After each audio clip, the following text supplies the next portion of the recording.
This conference will now be recorded. All right. It is now 6 p.m. And I will call this regular meeting of council to order here at the Winnipeg office. My apologies if I have my back to some of you. I hope you can still hear. I respectfully acknowledge that we are meeting on Treaty 1 territory, the traditional lands of the Cree, the OG Cree, Dakota, and Dene people, and the homeland of the Red River Métis. We respect the treaties that were made on these territories. We acknowledge the harms and mistakes of the past, and we dedicate ourselves to moving forward in partnership with Indigenous and Métis communities in the spirit of reconciliation and collaboration. We acknowledge the importance of Truth and Reconciliation Day, which was on Saturday. So introductions around the table. We can start with me. I'm Greg Randall, Councilor. Good evening, Ian Chansey, Councilor. Erwin Kumka, Councilor. Penny McMorris, Mayor. Lon Turner, CEO. All right, thank you. We'll move on to adoption of the agenda. Be it resolved, the agenda be adopted as presented. May I have a mover? Ian, thanks. Second. Graham. Thank you. Joining us, Steve Axworthy. All right, any further additions to the agenda, gentlemen? Hearing none, all those in favor? Right. Carried, thank you. Moving on to the minutes from the last council meeting. Be it resolved, the minutes of the 19th September 2023 regular council meeting be adopted as presented. May I have a mover? Erwin, thank you. Second. Ian, thank you. Any comments? They appear to be in order. I agree. I agree. All right, anybody, any other? Okay, all good. All those in favor? Carried, thank you. Moving on to accounts and finances. Be it resolved that the following list of accounts be approved for payment. Checks 11637 to 11673, totaling $316,282.21. May I have a mover? Ian, thank you. Second. Steve, thank you. Ian? Oh, just a couple of comments. With 36 checks being prepared. The total, I think, 316,282. The large chunk of that is for the Moonlight Inn. That's true. All right, and Unit 7 Architect. So I can assume that that 166,858 is part of that fund that they set aside. That's correct. Yep. Okay. Donated funds. So basically, the checks total 148,424. Receiver General got 48,000 of that. GFL, there were 4 payments there of between $4,000 and $5,000 for $18,479 in total. And then the police barracks plumbing got another $8,000. So that's how the money was spent. That was quite a lot of money on police barracks. It was a It was- and it had been- water softener. It had been assumed that the holding tank at the barracks was adequate. It's been there for many years. It turned out it was not. We had to engage Mitch to go in and practically rebuild the whole damn thing. And then we also had to pay Mitch an extra because he and DMD got their wires crossed as to where the lines were, so Mitch had to do some more trenching. Okay. So hopefully that's the end of all of that. We're still waiting on DMD to come in and do the 220 power, but that's in the works. I think there was also a water softener that went in. Yep. So that was the other part. So that's a few $1,000s there. And hopefully that water softener will deal with kind of the smelly water. Well, that's the idea, and we've authorized Mitch Not really. earlier today to remove the anode from the hot water tank, and we and there are various filters that the guys at Public Works have in their version of that same water. That could be tried out. Worst case scenario is buying an infuser. They used to cost $750. Now they're $2,600. So we're trying to eliminate all the variables without going to that extent. I'll keep you advised. Thank you. Any other questions on that or comments? Nope. No. All right, all those in favor? Sorry. Carried. Thank you. All right, business arising previous meetings. Previous meetings have mostly been about the shoreline. So I would like to acknowledge several emails, phone calls, discussions, delegations that we have received and we have read. And I just want to say thank you for everyone who has taken the time to let us know how they feel. Moving on to new business. Anybody else, sorry, want to add? I just had a comment that I thank everyone for doing that, because it really forced council to take everything very seriously and think about everything that's been said and try to come up with a solution that makes sense for everyone. Thank you. Kind of ate into my spare time reading all those emails. I took a lot of time to All write right, them. actually, Well, they excuse me. certainly did. It was time well spent, and most of them, there's a lot of thought and effort went into it. We do appreciate that.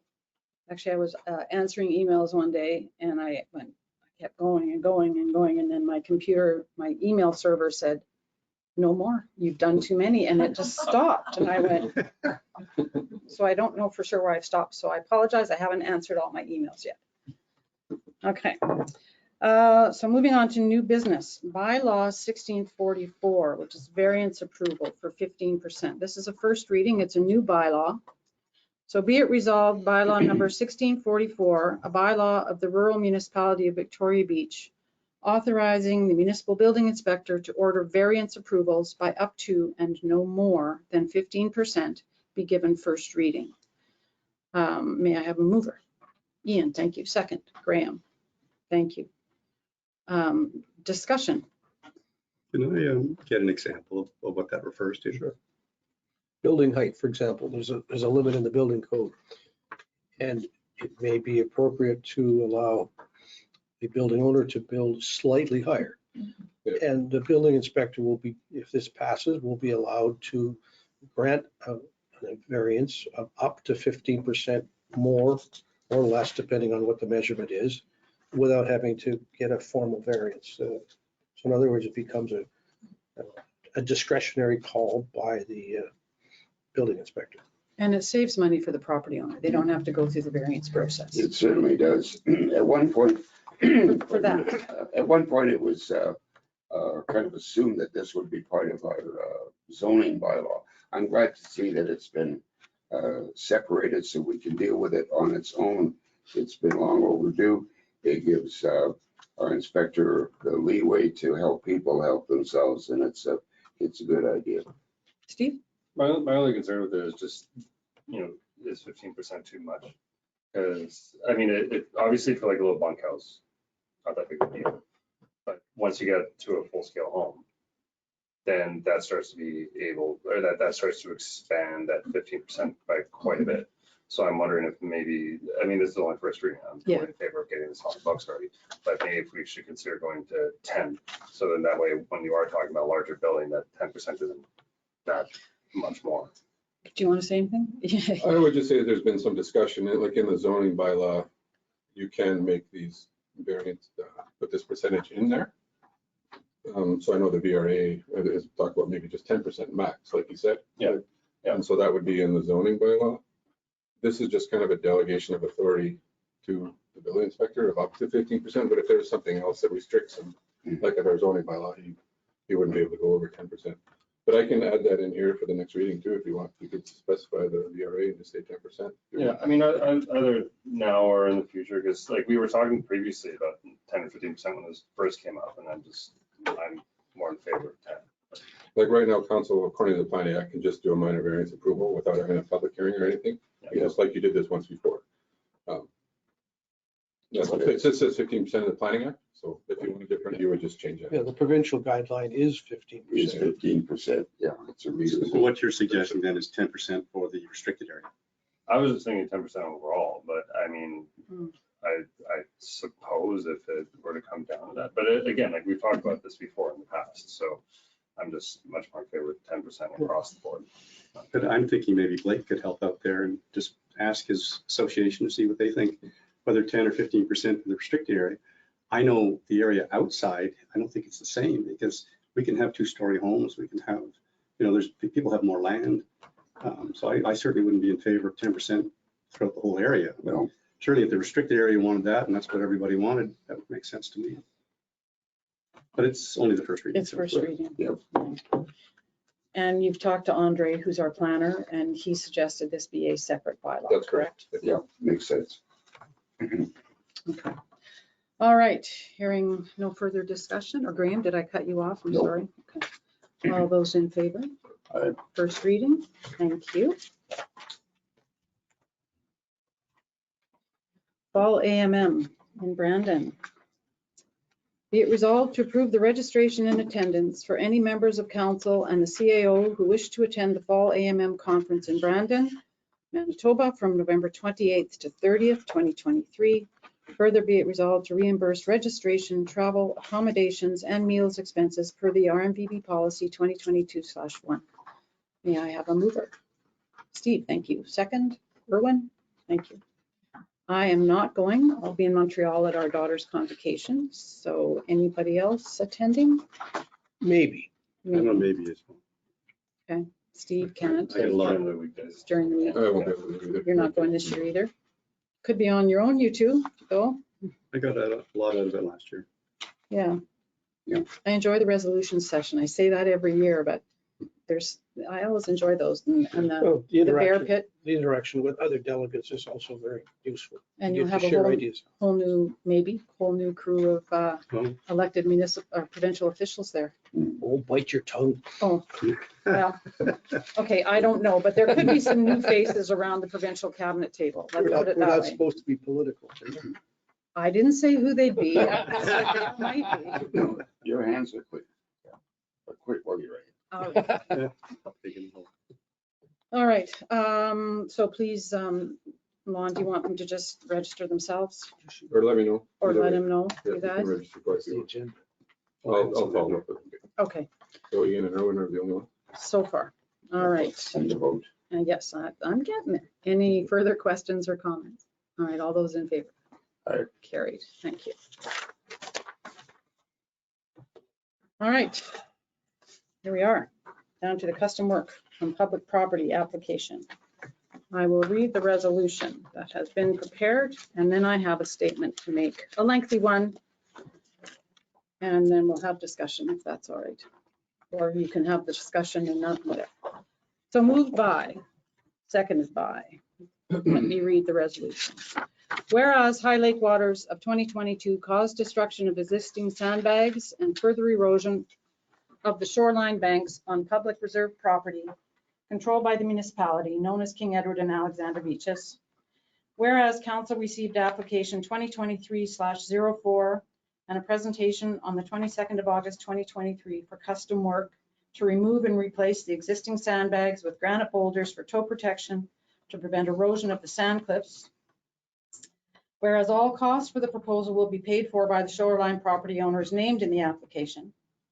Whereas council heard delegations and received emails from the community on September 5th and again on September 19th, 2023, stating positions for and against the tow rock protection.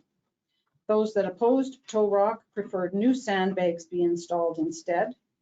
Whereas council deems the state of the shoreline bank erosion in this area to be severe enough that any future high water storms will erode the banks further, reaching the edge or onto private property.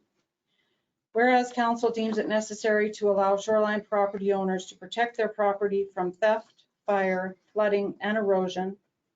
Whereas council also deems it essential to maintain the sand quality and volume on the King Edward and Alexander beaches. Therefore be it resolved that the application 2023-04 be conditionally approved based on the following conditions. Applicants will enter into an agreement with the municipality, terms and conditions to be specified in this agreement. A, to ensure the work will be completed to specifications made in the proposal.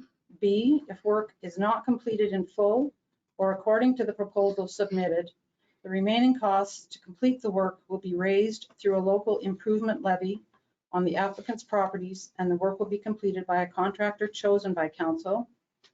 C, if any part of the completed work is done, if any part of the completed work done as per the proposal is damaged or misplaced by high waters within 5 years of completion, the costs associated with repositioning the original work done will be the responsibility of the applicants, with funds raised as in 1B by the RMVB or paid directly to the contractor by applicants to a maximum of $80,000. Number 2, RMVB Council will budget for a beach sand nourishment program, allocating dollars into a reserve fund, and will professionally monitor beach sand volumes on King Edward and Alexandra beaches. Other conditions, there are none at this time, but may I have a mover for this resolution? Erwin, thank you. Second, Ian, thank you. All right, I would like to take some time to hopefully provide some clarity, hopefully answer some questions, if I may. Council has before us a decision that has not been made lightly, nor without input from residents via emails, delegations, phone calls, discussions on the streets, on our doorsteps, and on both sides of the shoreline protection issue. We know that we will not be making every resident happy, ever, with any decision we make, but it is our job to make these decisions. We know that this decision on a shoreline project will impact not only the property owners whose property is at risk, but those who also fear the loss of the beaches if tow rock protection is installed. We are aware that this decision will impact all beach users and residents now and into the future. We have listened to the proponents of this project and their contractor, who is a longtime resident here and who has project experience building revetments designed by engineers and not designed by engineers, and not just at BB, but elsewhere in our region. We've heard from residents. What we've heard from residents is that there is empathy for shoreline owners. There is consensus that something needs to be done. The residents proposing this tow bluff plan also have children, grandchildren, parents, family, friends who enjoy the beach, who want to continue to enjoy the beach. They are your friends. They are your neighbors. And like all of us, they have a strong attachment to their property, their homes, and our community. They want to protect their investment and their history here, as we all do. We've read the Baird reports. Erwin's is quite marked up. We've looked at CTEC reports on previous shoreline revetment projects, including the 4th Avenue stairs. We've looked at Baird's coastal fact sheets, the shoreline management plans, and looked at a detailed design PowerPoint presentation from Baird on a 2014 proposal specifically for King Edward and Alex. Baird commissioned various scientific studies for this project, studies that have been done, that we have.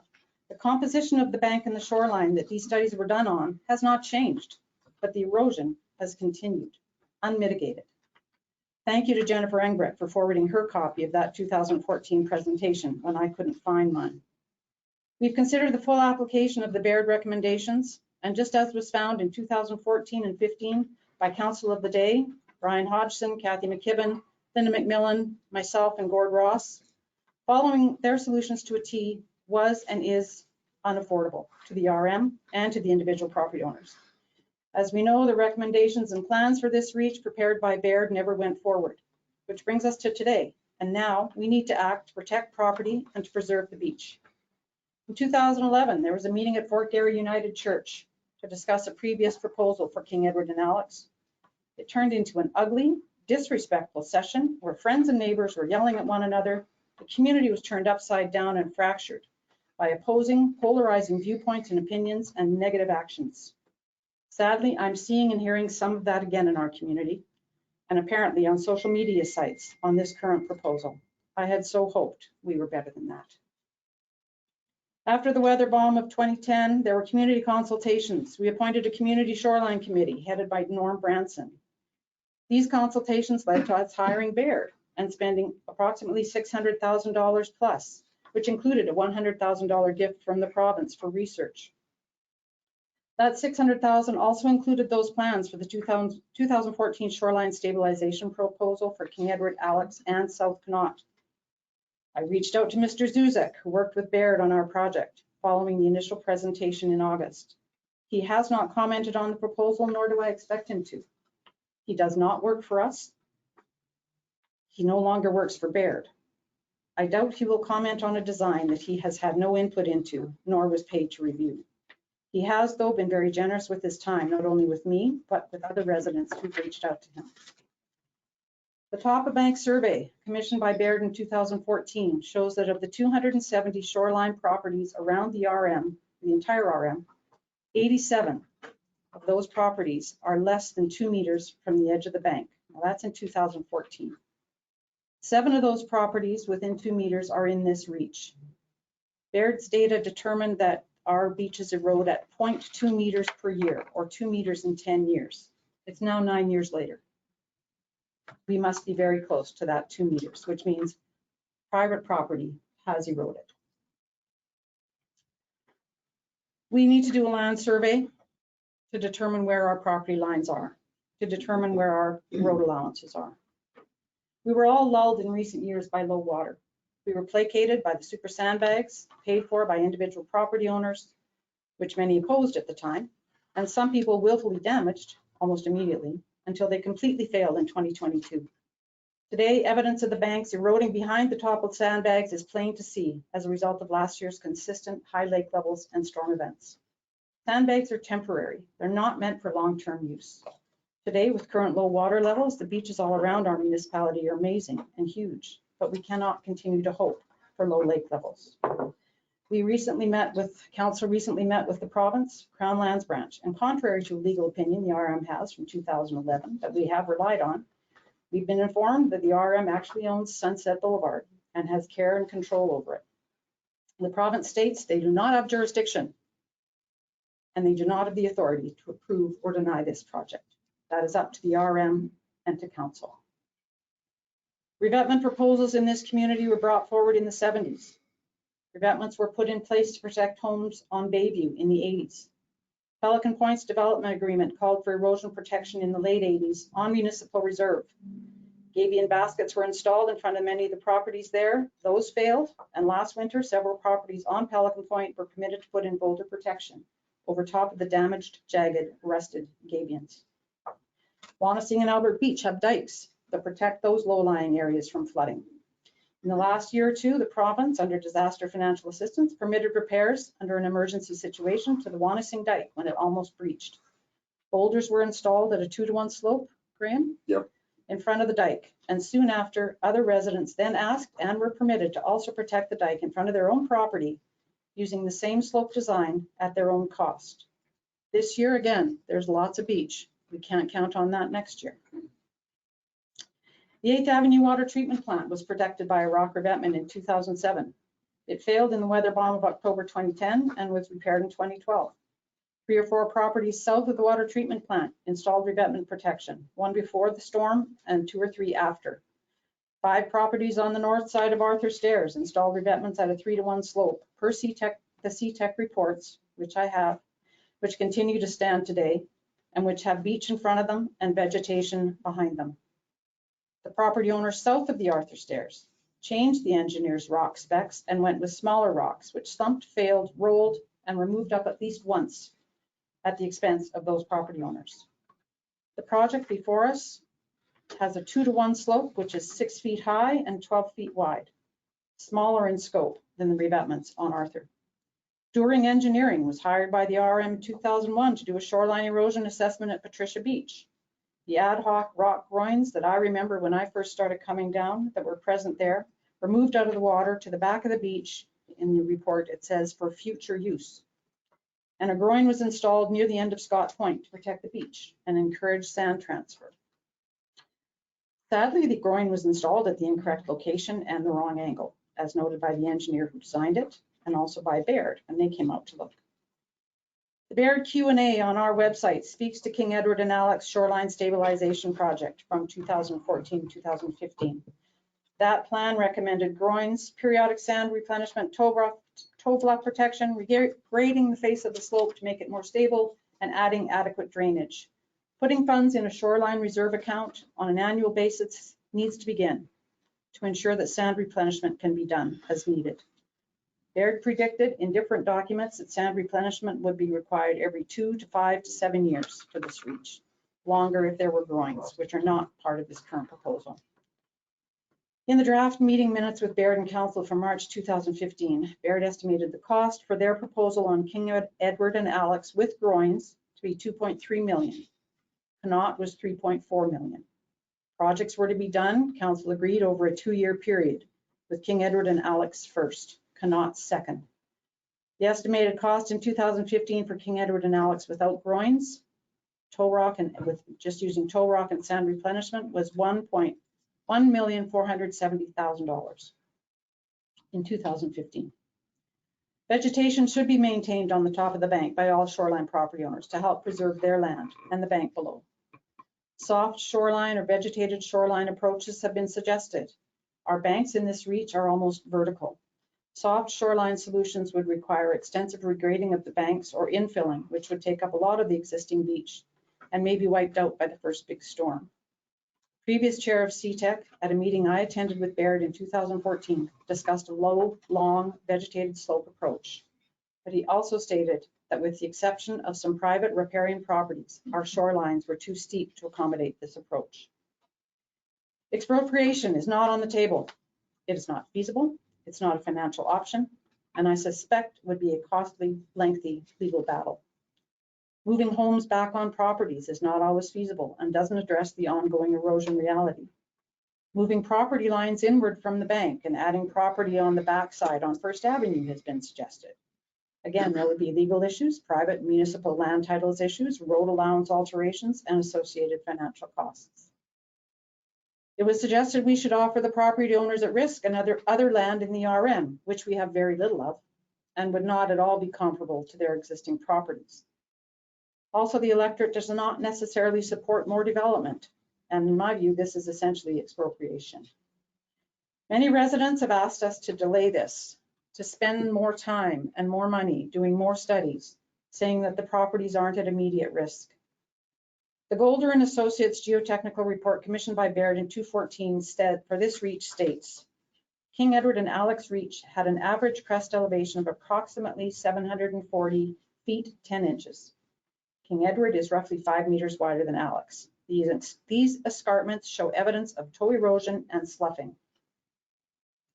The results of the stability analysis indicate that the slopes modeled for Alex Reach are close to failure for all configurations, material and water level analyzed. The King Edward Reach is only marginally stable under the 50-year water and all silty sand configurations. Golder does not recommend a revetment design which includes a slope steeper than 2.5 to 1 for natural materials above the revetment. Stabilizing factors such as vegetation and suction have not been included in this analysis, as these factors cannot be relied upon to provide additional stability during times of drought or intense rainfall. I'm getting there. Councils have been delaying this, avoiding this issue for decades because it's expensive and it's contentious. We are at the point where we have to do something, and the project before us, funded by the impacted property owners, is a contiguous, smaller footprint, toe bluff proposal that could protect the properties and, with the municipal beach replenishment fund and plan, could preserve the beach. We have results of another Golder study commissioned by Baird, which determined that the sand in our own borrow pit on PR 504 is an excellent match for our beaches. I'm not talking about our gravel pit, that's a different pit. A current rough estimate provided by local contractors to dig, sift, transport, and place our own sand on this beach is about $460,000 over a 5-year period. No, every The 5 total years. volume of sand that's there, if Right. you're gonna put 14,000 yards of sand to replace all the sand, that's what it would cost. In our development plan, we allow for rebuilding on top of or behind erosion-prone slopes or flood-prone areas, with a geotech report and or mitigating measures in place to protect the property. But so far, we have not allowed any mitigating measures to be implemented here other than sandbags. Baird's design for this reach on the last few pages of the Boulders report showed the toe rock being placed down at about 715 feet and the height of the revetment going up to 725 feet with beach nourishment as part of the design. The design in front of us today has the toe rock being dug down to 716 and the main portion at 718, and the revetment goes up to 724. We need to ensure there's a maintenance program, a sand replenishment plan, and a fund, monitoring program, a property survey, and possibly reinstituting a community shoreline committee. Council, residents, but council, I know this is a big decision. I trust you've read, prepared, thought about, listened, discussed, argued, lost as much sleep as I have. And you've paid attention to what we've heard from, not me, but from everyone. This is a huge decision. It will impact our community. But I also hope that you'll make your decision based on facts and do what we feel is right for the best solution for our community now and going forward. So I will take a break for one and pass the, Extremely well spoken there. thank you. I look at this in a real simple manner as best I can. Baird clearly says in step one, install a rock toe line. Step two, have a sand replenishment program in place. And three, consider groins. We have a group of 16 landowners that are willing to pay for the rock toe line. There's an old saying, don't kick a gift horse in the mouth. We have an opportunity to do one of the things that Baird is recommending. Council's prepared to move forward on a sand replenishment program, and that will become the municipality's responsibility. And I think further study on the groins and that breakwater concept that Baird recommended needs to be looked at.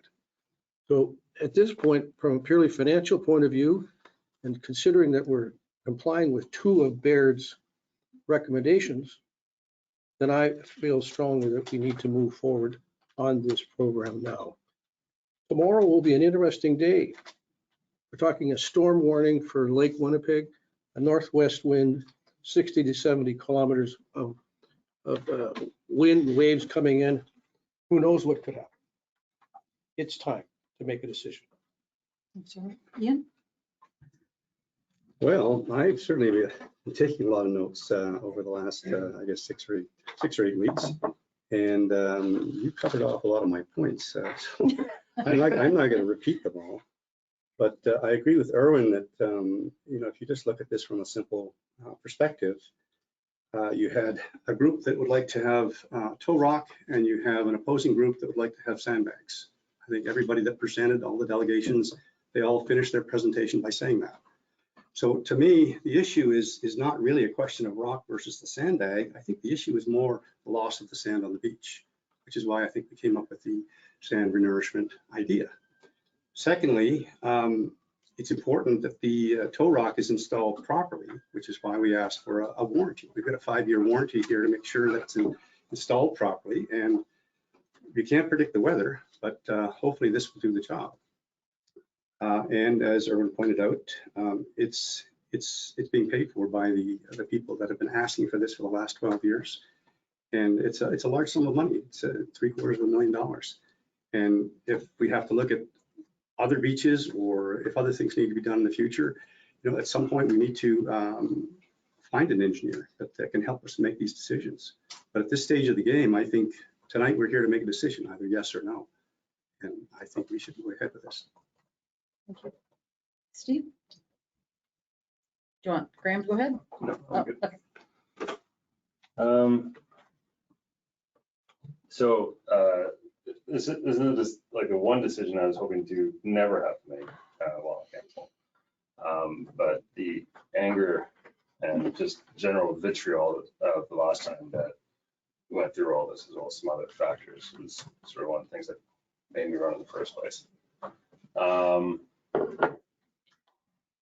So just on a surface level of the concept of armoring the bank, I'm for it, provided that it is an engineered design that is in keeping with everything that we already know, from everything that you've listed, from all the studies that have been done on it. And I don't see it being that much of a delay when you have an internationally recognized company who is very well respected, who has done the studies, and people keep talking about the science and everything else, but the way that it works is that once you have qualified studies done, it's not necessary to go back and redo the exact same studies effectively. So I don't see it as being that big of an ask to say, you can take this design, bring it to an engineer with the report, all the studies that we have, and see whether or not the material that you're bringing in for this is appropriate. As you mentioned, it's not a massive discrepancy, but there's still a slight discrepancy between the size, the levels that are being proposed and what was in Baird. And I'm not an engineer. Aside from yourself, nobody here is an engineer, but you're not a geotechnical engineer. No. So, and of course we have read all the materials on this, but even with that, we don't have the qualifications to say that we know what we're talking about when we, if we were to do this right now. So I think that when we're saying that we need to make sure that the tow rock is installed properly, absolutely. But how can you do that if you don't have a design that somebody who is qualified to make that design say that, yes, nothing's guaranteed, but at least for the metrics that you have put in place, this will suffice. And I think that is a big difference, because when Baird came here, the discussion to Baird was help us stop the erosion. And so they gave us the best possible solution in terms of you want to stop the erosion, this is how you stop the erosion. That's not what we'd be talking about here. To go to an engineer, we'd be saying, here's the amount of money that we have. Maybe the council can possibly invest a little bit more or whatever it is, but here's the best that we can do. Does this suffice, yes or no?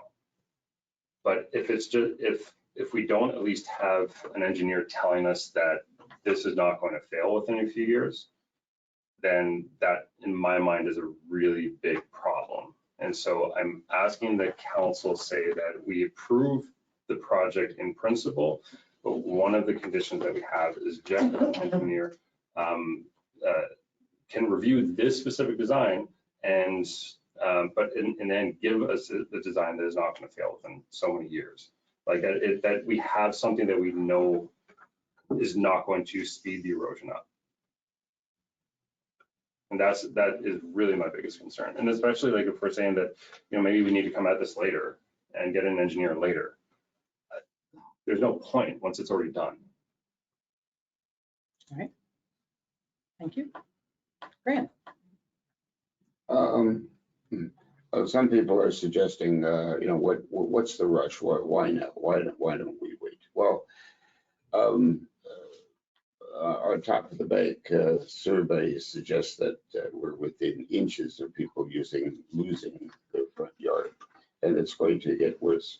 I like the idea of us doing another top of the bank survey above and beyond this resolution, and I'd like to call everyone's attention or remind everybody about page 2 of the permit application. I've been involved in this. I filled out one of these myself for my property at Wanniston, and I jumped through all the necessary hoops and I copied the province and everything else, and I paid particular notice to page 2, which specifies that the project will be inspected by qualified personnel as determined by RMVB. We chose our EMO coordinator, very well qualified individual, who inspected the dike work. And I think we can be satisfied with his assessment. Why now? Well, there's nothing to be gained by postponing this decision. And coincidentally, right now, the very low water levels, who knows for how long, the conditions are right in terms of water level to expedite this project to best effect. All right. Any further discuss? Sorry, Lon, did you have anything you'd like to add? I don't think so. You covered a lot of the things I was going to say. All right, I know, it was a lot. Steve? I just want to say just two things, regardless of survey is required. Like if you do any sort of construction, survey is required. If you do any sort of building of any kind, if you create a structure, you are required to get some version of an engineer or an architect so that you know that that house or structure is not going to fall down unless it's like what? Unless it's like a little outhouse or something like that. So when we're talking about something that has the potential to go seriously wrong if we mess this up, then that to me says that you need an expert signing off on the design. Did you look at the design that Baird submitted or drew out in 2015 for that toe bluff? What they suggested was that you move the toe protection further out so that you could do a 2-to-1 slope on the bank behind it and then backfill. Mhm. So my fear is that if we do a full engineer approach, it will be at least a 3-to-1 slope, which will take it higher and wider. It will take up way more of the beach. And what we keep hearing is don't take up the beach. So if we do, this is a very moderate, in my view, and I'm not an engineer, compromise to the full 3-to-1 or 4-to-1 or slope approach. You know, Wolf has done many of these in many different areas of the community with or without engineers. Actually, he's done 30. I called it and asked him. So he's done this 30 times. So it's not like he's doing it for the first time. Mm-hmm. And Erwin was talking, I think at the last meeting, how the Baird report talks about the slope being 1.5 to 4. So whether it's 3 or 2, it's still in the Baird report. With thousands of respect, dollars. I'm not referring to the slope necessarily. I'm referring to the entire design. As you just said, you're not an engineer. Nobody here is qualified to say that this is a good design. And with all due respect to Wolf, like he is not an engineer either. I had somebody who destroyed my cabin and had 40, 50, or 700 years experience, whatever he decided to spew out. And I'm not saying that he's not qualified. He's qualified as a builder for sure. I don't deny that for a second. But he does not have the qualifications, the same as a geotechnical engineer, to say that this design will not fail, or at least will do what you're asking it to do. And that is my problem. As I said, there's no point in an engineer report, as everybody's been asking for, because the reports are done. It's just somebody saying that this design, which is different than the one that's in there, is not going to fail quickly, and it's not going to exacerbate the problem, which is what everybody here is scared of. We're not going to get an engineer that can give you an ironclad guarantee. No, that is a very good point, and I believe I circulated a memo to the rest of council pointing out on page 1 of the Baird report, they have a disclaimer: we will accept no responsibility for any ill effects that might incur as a result of following our guidelines. So there's no engineer going to give a guarantee. Is council not either? Excuse me. It's so. I think what council should consider is engaging with some professional help to assess the plan and see whether or not it is consistent with what's already in the Baird report. We've got a $600,000 engineering study. We don't need Yeah. another one. We need someone to take a look at what's specifically being prepared or proposed and see whether it's consistent, and then make sure that it's built to that standard. But I see no reason why we need to delay the process further. It's time to make a decision, and then after that, you need to put some steps in place to make sure that what gets built is consistent with Barrett. Mhm. This project cannot go on and start until the winter, right? It cannot go, so we do have some time for that. And so just to Erwin's point is that is exactly what I'm saying, which is that I'm proposing that we approve the project with one additional criteria, which is that we take a step, we put it inside of the agreement saying that it has to be approved by a geotechnical engineer. That is not, it may be a very small alteration. This might be a perfect design, but we don't know that. And so, and to Graham's point, of course, nobody can say that there's no way it's going to fail. I would also point out that that a dike, which is made out of clay, is not the same as a vertical cliff made out of sand and boulders. And so it is, we're talking about a little bit different, we're talking about slightly different things here, but Erwin has basically said my point, which is that council needs to take steps to do everything that we can to ensure that the bank's not going to go away faster. At the very least, it'll slow it down. Hopefully that's the intention. But that is what I'm asking, is to put those steps into this approval. I think you're making a lot of assumptions that you'll find somebody in the next 4 or 5 weeks that will go through this and then spend, I don't know, a month or two reviewing it, and then come back with something that they can put their stamp on. I think you're making a lot of assumptions there. It's not a simple process. It's not a simple It's gonna be process. very time consuming and expensive. Erwin, are you suggesting that be inserted as a condition of this permit? No, I think council should instruct our CAO to begin to search for a qualified professional engineer to review the plans, determine whether they're consistent with Baird, and also put in place a project management process to make sure that the work gets done, it's consistent with what the plans are. Do you have a budget in mind, council, for all this and a timeline?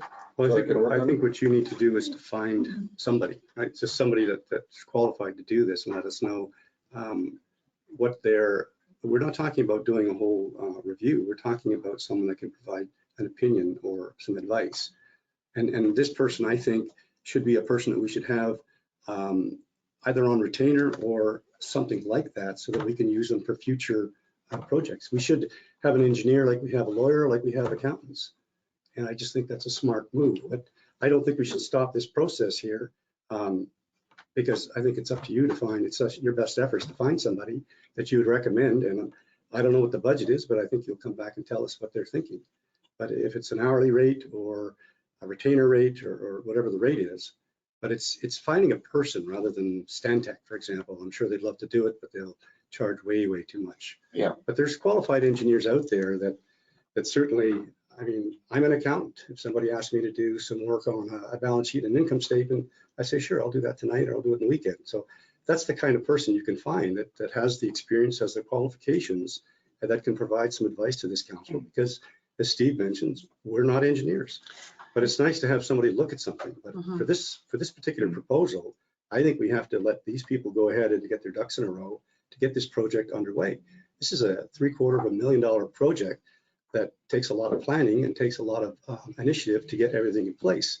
But I like the idea of having an engineer take a look at the plan over the next few months, if we can find one, and that's the if, and also look over Wolf's shoulder as he installs it to make sure it's done the way the plan says it should be done. Well, and that fills the role of a qualified person to inspect it after the fact.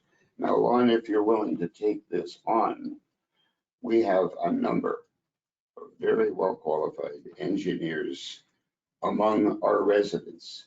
I will give you the name of 2 or 3 who could recommend. What does some people qualified to- mean? Let me know what that. Well qualified. What does it mean? Well, the How first thing I many years of do, experience, what kind of I engineer? would call Wolf, because I called Wolf and talked to him, and he's got a couple of people that he's thinking about. Yeah. So he likes the idea of this. Yeah, he has And no problem. so let Wolf give you a couple of names and let him explain to you the type of qualifications that we should be looking for. Yeah. Because he's done this 30 times. And did you want people to record this meeting? Well, I think it's rude if they are, but anyway, It's already being recorded. it is Yeah. being recorded. Go ahead, Steve. Just to be completely clear, there's only one type of engineer. Sorry? There's only one type of engineer. It's not an electrical engineer, it's not a plumbing engineer, but sorry, I misspoke. A new kind of engineer. Yeah, It's mechanical. My mechanical, sorry, my head was already 5 points ahead. So it's a geotechnical engineer, and there's no point in asking Wolf because that's the type of engineer you need. Well, he may know some He may have- And why geotech. would you say He that? may have, He's But done the- it 30 times. You think For you would sure. know. But one of the other there- things that we There's also, one specialty that covers this. We've Right. got a geotechnical who's working for us already on somebody else's dime at the Moonlight Inn. So Yeah, So so my thought process was 35 points ahead. Okay, So the argument that's made is that we can't stop the process. That's sort of why we're here, is to either prove the process or not. But I need to, and I can't stress this enough, once this is approved and there's no additional requirements, that's it. but that, We can find an engineer, Hmm. sure, after the fact, and they can come over and give as many recommendations as they want. There will be no requirements from the builders to abide by that. That's why I'm asking to put it into this resolution. So, Ian, you're saying that you like the idea of finding an engineer. That's exactly what you said. But that's not something you do after the fact. That's something you do before to ensure that what you're going to put in place is okay. there's another factor that needs to be considered, and that is what the property owners who are willing to pay for this are willing to absorb. So if you go to an engineer and they completely change this, that is going to completely change the price that the group has already agreed to pay. If that results in one or two of them saying, I'm out, we do not have a contiguous solution that we have today, on offer today. And I would recommend So- at that point, then council's help with those costs. Well, then why wouldn't we help with the whole thing? We've been down that road before, and councils of the past did not have $700,000 to spend. Right now, we have an opportunity to move forward. It will cost council as well, or not council, but it will cost the entire community financially, right? We're going to do the top of bank, we're going to do sand replenishment. So there are costs to us as I well. agree. I would think that some form of engineering oversight, which is a great idea, let's do it, would have to be at the RM's expense rather than the individual. I would agree with that. But Steve's point is he wants to see it in the resolution. I would prefer to see it in the agreement, perhaps. If they start work and the materials are faulty, and if you're talking about boulders, it'd be in size. So if they've ordered the wrong size boulders and they decide to move forward, there will be nothing we can do to stop them. But that, There's a 5-year warranty on this, Steve. And I'm sure the group that's involved with this has spent a lot of time discussing what they plan to do. And I don't think they plan to spend $750,000 to find No. faulty rocks. They've made damn sure they're gonna get their money's Of course, they're going to do it properly. And if we have an engineer that has a suggestion for them, I'm sure they're going to listen to it. Like if he's going to point out something that's wrong, I'm sure they're going to listen to it. And what assurance could we possibly have to enforce the proper design if an engineer says they're doing it incorrectly? Council retains oversight over the execution of this permit. it's in, Always has. it's in the application. Built right into it. I know, I was through that. I think there's something else you need to consider. If you can find an engineer that's going to put a stamp on it and guarantee the work, that's great. But nonetheless, if everyone agrees that you need to protect the shoreline from further erosion, Doesn't matter what the thing looks like, doesn't matter who designs it, doesn't matter how much you spend. According to the Baird report and everybody else out there, you need to have beach nourishment with sand. Correct. Yes. That's the big thing that I don't hear enough people talking about. We're all in agreement. I know, Well, but I you're think not we are. talking enough about that, because that That's is the key probably the point. most important thing. Yeah, it is. It is the most important thing. The tow rock is intended to hopefully slow down the effects of erosion such that beach nourishment can keep up with or maybe get a little bit ahead of it. That's the whole idea. And for me, when we looked at the last 10 years of the lake levels, that was the biggest slide for me, and that's why I spent a day finding this research. You looked at the maximum peak of that lake over the last 150 years, and you looked at the minimum records, so the last 150 years, the average, and then you looked at the actual levels of that lake over the last 15 years. You know, the level of this tow protection, it's there to protect the banks from the infrequent high-intensity storms. Like what happened last year, Mm. that the height of the water, the force of it, and the length that it was that high, it hasn't been like that. Even in 2010, it wasn't like that. No, that There was was the more in system. 2014, a little bit 2017. And that's why the sandbanks kind of held up, I think, because the water really didn't get Not for high enough sustained and up and period, over. And so last year, when the water got up to 716, 717, plus the storm action and all that other stuff, I mean, that's when you really needed the sandbags to work. And they didn't. They didn't. And the water got up and over it, and it was just a mess. You could see from the videos. I'm sorry, I forget the gentleman's name who sent me the videos of the high water, but that was really an impactful for me. And then when Penny and I walked along that hole up on this thing, and you're right along that trail, you stand right on the edge, and 50 feet is the front of somebody's cottage. And then right there is a slope, you know, another 10 feet of erosion, another storm like that. I mean, I don't know. If I was owning that cottage, I'd be freaking out. No, well, they certainly are. And you also showed a chart, as I recall, showing weather patterns over the last 10 years. And you That's what I was had referring to. circles, Yeah. and there were 4 weather bombs, Yeah. right? And as you mentioned, the one 2 years ago was the Mm. most severe. So it's not like you get these every second day. It's just, Mhm. but who could predict the weather? I don't even think Baird could predict the weather, which is why when they talked about their plan, they never put a time frame on it. So it's just something you can't do. And the See? size of the rocks in the proposal are huge. They're 4 to 5 feet. This is where you need someone to oversee it to make sure, but like you said, they're not going to spend that kind of money That and has put to in happen. pebbles. And then it's 2 to 3 foot rock, huge boulders. And then right at the top, there's 1 to 2 foot boulders. And right at the top there, like at 724, which I don't know if the water's ever gotten that high. Maybe I'm wrong with the searches, I don't know. Mhm. Wow. Well, I don't know. I think we should vote on this. Yeah, I think. I think we're we've about ready talked to about vote. it. I know where Steve stands, Well, but Go ahead, So- Steve. Actually, the way that I feel about this is that this project needs to go ahead. The issue that I have is that I simply don't want this to fail. That's the thing that I'm scared of here. Mhm. And I don't want this design. I think from what I've seen, this design is fine, but I'm not qualified to say that. Yeah. And if the design is in some way that nobody, knows, because we're not qualified to say whether or not it's good or not, if it ends up speeding up the erosion, or it ends up somehow speeding up a lot of the beach, Mhm. then that's going to come back on council, and we're going to be on the hook for repairing that, for replacing that sand. That's because we've agreed to that for nourishment, and that is what I'm nervous about.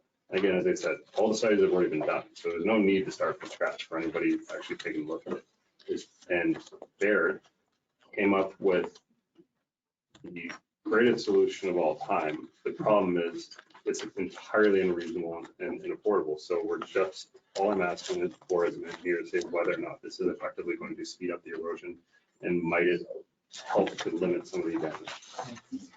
All right. Go If ahead. you ask me to find an engineer with a lot of experience and stuff, I would also recommend that you ask them to be, if you're going to make a shoreline management committee, I would highly recommend that you have this person or engineer or company, whatever it is, to be part of that committee, ongoing down on a retainer, or meet once or twice a year to involve the community and designs and absolutely. for other things too. So when I speak to them, I can mention it with possibility. Absolutely. Well, Well, will we need a separate resolution to do that? Well, Create the shoreline If we're technical spending committee? money, yeah. Well, I've been arguing for years Just a discussion. that the shoreline committee needs to be reconstituted.